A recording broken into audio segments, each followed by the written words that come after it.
Bom dia, segundo ano. Tudo certinho, tudo beleza? Hoje nós vamos ler apenas a página 51. Vamos dar continuidade ao modernismo no Brasil, capítulo 3, correto?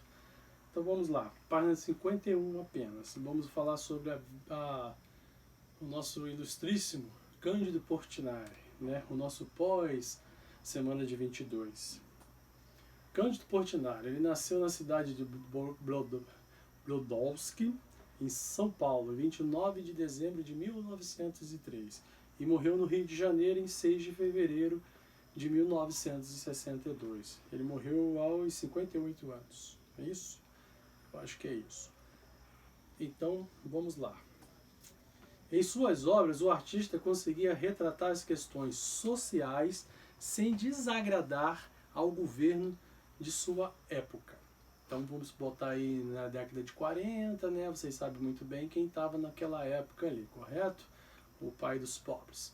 Como viveu no momento, né, de efervescência do modernismo brasileiro, Portinari se aproximou de suas técnicas. O que significa isso? Ele foi o total modernista. Então tudo que está dentro do modernismo, ele se aproximou sim. Portinari se aproximou de suas técnicas, no entanto, sua principal influência foi o modernismo europeu. Como eu já falei para vocês sobre o modernismo lá na primeira aula, não significa que a semana de 22 ela rompeu também com o modernismo que estava acontecendo no mundo. A semana de 22 é a semana de arte moderna. Nós tínhamos ali modernistas, porém, não é um rompimento com a Europa. Vamos continuar absorvendo todo o conteúdo, toda a técnica, mas vamos ilustrar, vamos falar, vamos escrever, vamos compor temas brasileiros. Assim também Portinari. Apesar dele não ser um modernista, ele é um modernista, apesar dele não ter participado da semana de 22, mas ele é um pós-modernista. Ele continuou toda aquela relação com a semana de 22 também, tá? Aqui eu puxei essa obra aqui que retrata o que? Chorinho. Vocês sabem que o chorinho é um estilo musical típico brasileiro, 1942, Portinari. Ele retrata aqui, parece até aqueles ali, para quem conhece a Lapa, né? Ali no Rio de Janeiro, parece bem aquela questão bem tradicional, principalmente aquela lâmpada da década de 30, 40 e 50, né? Aqui também nós temos as moças, né? Que você pode observar que o fundo tem aquela questão da roça, do tradicional mesmo, aquela questão, até a cidade dele mesmo não era uma metrópole, né? Ele era uma cidadezinha de interior, tá? Ele retrata bastante essa questão social e essa questão também que estava sendo desenvolvida, assim, principalmente no estado de São Paulo ali, aquela relação da plantação de café, o rompimento das fazendas, o fim da escravatura, todo esse movimento aí ele retratou bastante. Apesar dele ser um artista modernista, né, ele retratava assim, muito próximo do expressionista, teve uma época que ele foi muito próximo também do surrealismo, toda essa questão do próprio Cândido, esqueci o nome dele agora, do Pablo Picasso, daquela relação antes dele se transformar em um cubista, que ele era também um grande fã. Ele também gostava muito de retratar essa questão, por exemplo, aqui que ele retratou o interior, né, Brasil, o interior do Brasil e os negros, né, que tinham acabado de passar pela abolição da escravatura. Então essa questão social, além também do Nordeste, também ele pinta bastante. Inicialmente a pintura de Portinari é influenciada pelo espanhol Nossa senhora, como é que faz isso aí? Zuloaga, isso, nossa, deu branco na hora. E pelos italianos do século XV, sobretudo Piero della Franca. Esse aí, della Fresca, né? Francesca, isso. Esse nosso amiguinho aqui, vocês já estudaram lá no capítulo 1. Quando ele foi em Paris, né, foi extremamente influenciado pela arte da obra de Chagall, que também vocês aprenderam no capítulo passado.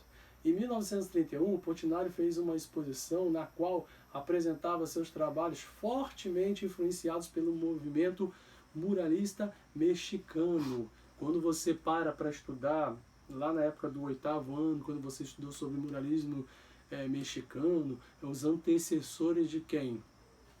Frida Kahlo, né? Até a Frida Kahlo era casada com um muralista muito conhecido.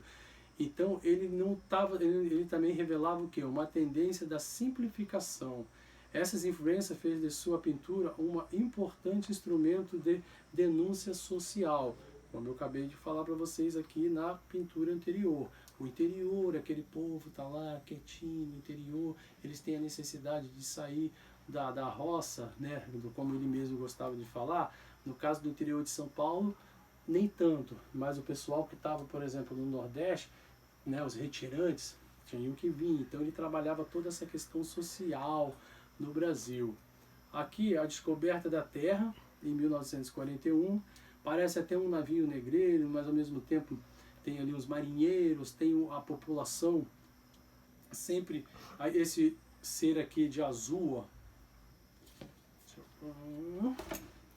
Esse serem aqui em azul, vocês observem, né, depois vocês forem fazer uma pesquisa, aí tem até uma pessoa que fala que ele está debruçado porque ele era da cor negra, enquanto os marinheiros já eram brancos ou mulatos.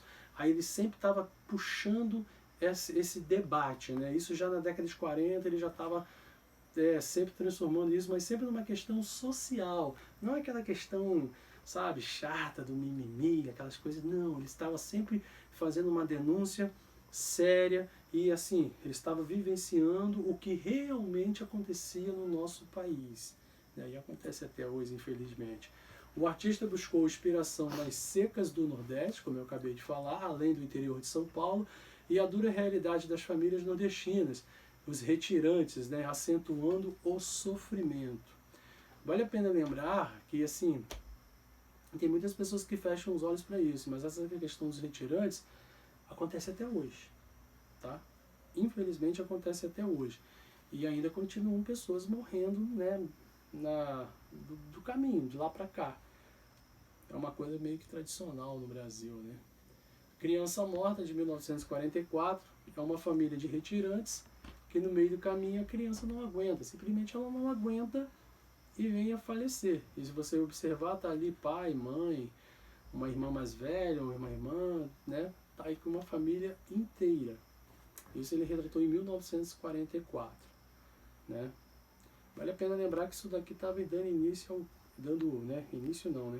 Nós estávamos no fim de quê? Da Segunda Guerra Mundial, né? Já encaminhando para o fim. Aqui também nós temos a questão da cana-de-açúcar, de 1938. Também retrata essa questão do interior de São Paulo. Muitos também dos nordestinos, quando eles vinham aqui para o Sudeste, eles não ficavam só no Rio de Janeiro e São Paulo, capital, não. Muitos deles iam trabalhar aí, ó, na questão da plantação do café, na plantação da cana-de-açúcar. Aquela região ali de Campinas, né, que tem as siderúrgicas de açúcar, Sorocaba, Tietê, toda essa região tem muito nordestino, até hoje, né? Aqui o casamento na roça, como eu falei para vocês, né, anteriormente, você bota aqui o casamento na roça. Ele gostava muito desse termo roça. Ele fala, eu sou um cara estudado que vim da roça, 1944. Você pode reparar que, né, são duas pessoas de pele escura, com uma roupa bem folgada, né? Assim, dá para perceber que são assim, o terno do homem grande, né? O vestido da mulher. É uma roupa bem assim, é a melhor roupa que eles tinham, né? Para um casamento, uma ocasião especial. E a partir de 1948, Portinari começa a revelar trabalhos mais expressionistas, como eu acabei de falar com vocês, acentuando as cores em suas pinturas, mas seu estilo é simplificado e influenciado pelo cubismo, sobretudo por Picasso. Portinari ele era um grande fã de Picasso, não apenas dessa fase cubista, né, da fase anterior, né, na época que o Picasso ainda estava se descobrindo, aquelas viagens dele para a África, toda aquela relação. Aí aqui nós temos uma obra, eu separei essa obra porque essa obra, ela é, se você tiver um olhar desatento e você conhece bastante as coisas de Picasso, a fase dele anterior do cubismo, lembra demais. Você pode reparar que o fundo Você consegue enxergar formas geométricas. A forma como se fosse uma sombra. Deixa eu ir aqui para você ver melhor. Dá um close aqui, cameraman. Se vocês repararem aqui, ó, olha as formas aqui, ó, bem cubista, né? Não é uma, por exemplo, essa aqui é uma sombra, mas não é uma sombra real de uma pessoa. Vocês podem ver que é bem forma cubista, né? E as próprias sombras também no fundo, esse fundo meio confuso, parecem outros, né? Vão parecendo rostos, ó. Vocês estão reparando? Isso aqui é legal, vocês depois já fizerem uma pesquisa, vocês vão perceber que o que eu estou falando não é mentira. Menino Sentado, 1945. Bacana, né, essa obra. Tem muitas pessoas que olham isso aqui e não sabem que é de Portinari, não. Esse, então, é surpreendente. É outra obra de Portinari também. Você pode reparar o fundo, né? Toda essa parte da sombra aqui, ó. Tudo isso aqui é cubista, gente, olha. Tudo em torno é cubista. A própria cara do pôneizinho, um cavalo, é tudo cubista, né? Não cubista ser aquele cubismo, mas assim, já é um engatilhado para o cubismo, né? Não aquela fase extrema do cubismo, quando existe a distorção total das formas. O rosto do menino, assim, se vocês reparam, ele, aquela calça bem do questão assim, do palhaço, o sapatinho bem encerado, mas o rosto já tem aquela expressão de um homem amargurado. O Portinari gostava muito de trabalhar com isso, né? Bem cubista, né? O fundo principalmente, né? Essa parte também, se você reparar, ele não centralizou. Mas tá vendo essa linha aqui, ó? É como se fosse uma divisória, né? Se ele tivesse colocado no centro, aí não daria essa impressão. Você pode reparar, ó, que parece que a tela foi rasgada. Ele gostava muito de trabalhar com essas metáforas. Outra relação também aqui, ó. Olha a calça, a roupa do cidadão. Branca, branca. Com esse corte aqui, embaixo já transforma um cubista. Vocês estão reparando? Então ele brincava muito com essa questão. E toda essa parte aqui também, né? Lembra também aquela questão do abstracionismo informal, geométrico ali, né? Toda aquela desconstrução que vocês viram na Revolução Russa, lembra da arte revolucionária russa? Vocês podem reparar que o Portinari estava assim ligado em tudo que estava acontecendo no mundo. E outra obra também que as pessoas não têm ideia de que é de Portinari. Essa daqui então é da fase final de vida dele, né? 1959, se eu não estou enganado. Essa obra aqui chega a soar um surrealismo. Mas aí vocês vão perguntar assim, poxa, mas o Portinari... Por isso que eu falo, Portinari é um dos artistas brasileiros que mais andou, navegou, se alimentou e produziu dentro do modernismo. Porque se você para falar em modernismo, o que é modernismo? Poxa, tem o expressionismo, tem o dadaísmo, surrealismo, todas essas relações, todas essas questões, Portinari andou, né? Essa fase final dele chega a soar como surrealismo mesmo, né? Nas suas pinturas, notamos a sua proximidade com o cubismo e o surrealismo, né? Como eu acabei de falar aqui para vocês. Correntes artísticas das vanguardas europeias. Vanguardas europeias, né? O que significa vanguarda, professor? É aquele rompimento com tudo que é academicismo. Vamos criar um novo. Além de influência até mesmo de muralistas mexicanos, como eu já mostrei, especialmente em seus painéis. Lembre-se, Belo Horizonte, a própria Brasília, né? Temos lá murais gigantes de Portinari. Centro de São Paulo, no metrô, tudo isso nós temos o quê? Murais, obras gigantescas de Portinari. Quem gostava muito de trabalhar com ele, né? Vou eu falar de novo do Oscar Niemeyer. Oscar Niemeyer adorava, ele olhava aquele espaço, essa parede aqui, vai ficar perfeito um mural de Portinari. Tanto que eles fizeram aqui a Pampulha, aqui em Belo Horizonte, né? No entanto, Portinari não perdeu totalmente sua arte figurativa. Ele não perdeu essa característica figurativa, coisa que ele aprendeu muito na sua cidade natal. Sempre dava um tom também tradicional às suas obras. Ele nunca deixa, mesmo ele sendo um modernista, ele estava sempre em frente, Vale a pena lembrar que o modernismo, nós também temos o futurismo, né? Que era uma característica também que você tinha que olhar para frente, nunca olhar para trás. Mas o Portinari estava sempre voltando às suas origens. Outra obra, outro mural, né? Matilda! Outro mural de Portinari. Outro. Esse aqui, as pessoas falam assim, não é possível. Essa obra está muito à frente, tá, gente? Essa obra está muito à frente da época dele. Também da década de 50. Eu não vou falar o ano certo, que não está me faltando, eu acho que é da parte final de 58. Acho que é de 58 mesmo. Essa aqui então, dá para acreditar que isso é Portinari? Então era um cara que ele tinha uma veia artística muito forte. Ele trabalhava o quê?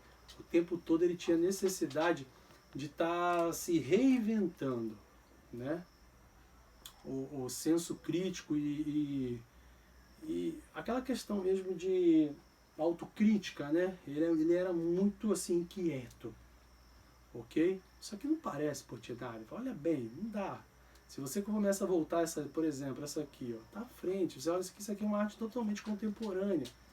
Né? É contemporâneo, mas é modernista, vocês estão entendendo? Então assim, você vê como é que a cabeça do cara estava à frente. Tem gente fazendo isso aí até hoje, né? Então, isso aqui é espetacular, né? Você pode reparar que com grafite e as três cores primárias, vermelho, azul e amarelo, que são as pipas, né? E duas apenas estão com linha, a outra está livre. A amarela está livre, aí faz aquela relação com a cor, né? Ok? Os malandros de novo, né? Ele gostava muito, né? À toa que ele veio morrer aqui no Rio de Janeiro. Acho que foi o Rio de Janeiro que matou ele. Aí uma hora dessa o Lucas e o Pedro devem estar falando, foi bala perdida, professor. Por fim, atividade avaliativa. Realizar uma leitura de imagem. O que é leitura de imagem? Vocês já sabem, vocês fazem isso desde o 6º ano. Vocês vão observar essa imagem e vão fazer uma leitura de imagem. Essa obra é Retirantes. Olho sobre tela, 1,90 por 1,80, 1944. É aquela questão dos retirantes que eu contei para vocês do nordestino. Não quero apenas que você comece a escrever, aqui ele estava falando sobre o pessoal do Nordeste que veio... Tudo bem, pode até iniciar assim. Mas eu quero a leitura da imagem, eu quero ver o que vocês conseguem enxergar aqui. Eu quero sinceramente que vocês captem a ideia, viaja. Tudo aquilo que você olhar e achar absurdo, é isso que eu quero que você escreva. Entendeu? Não vai atrás daquelas críticas que tem aí na internet, não, que você não vai aprender nada. Olha aqui, ó, no rosto, olha o sentimento. Por exemplo, vou só chamar um detalhe aqui. Olhem essa menina aqui. Olha o barrigão dessa menina. Quando você olha o barrigão dessa garota aqui, é uma barriga de grávida, né? Mas essa menina aí deve ter o quê? De 9 a 12 anos? Será que aqui ele já não estava denunciando que hoje, né, aparece muito nas redes de televisão aquela questão do abuso sexual infantil? Parece uma barriguinha de grávida, mas também pode ser uma barriguinha aí de lombriga, né? Sei lá, uma coisa dessa aí, de água mal, né? Então, eu quero que vocês observem a dor, a emoção. Essa parte aqui, ó, dessas aves, esses abutres, esses uruabutres, não, né? Esses urubus aí, talvez estão o quê? Estão esperando que essa família venha a falecer, né? Entenderam? Então eu quero que vocês observem isso, tá? E a imagem da mãe centralizada, com aquela, além de estar com a criança no colo, ela ainda está com aquela trouxa em cima da cabeça. A mulher, né, sempre forte. Não é isso? Então observem esses detalhes. Tem um coroazinho ali, né, de cabelinho, tem mais cabelo até do que eu, barba branca. Então observem todas essas imagens. Você pode observar também que a mulher, né, essa imagem mais assim, ela está centralizada. Não é isso? E ela parece ser a pessoa mais forte aí, né? Além de deu vida a todas essas crianças, ainda está com mais um aqui no colo e uma tralha na cabeça. Então, né, ele se preocupava já com essa imagem da mulher nordestina, forte. Ok? Enviar até as 17 horas de hoje, tá? Não deixem de fazer, né? Tem alguns alunos que sempre mandam depois. Tenta enviar até as 17 horas, tá bom? Muito obrigado e até semana que vem.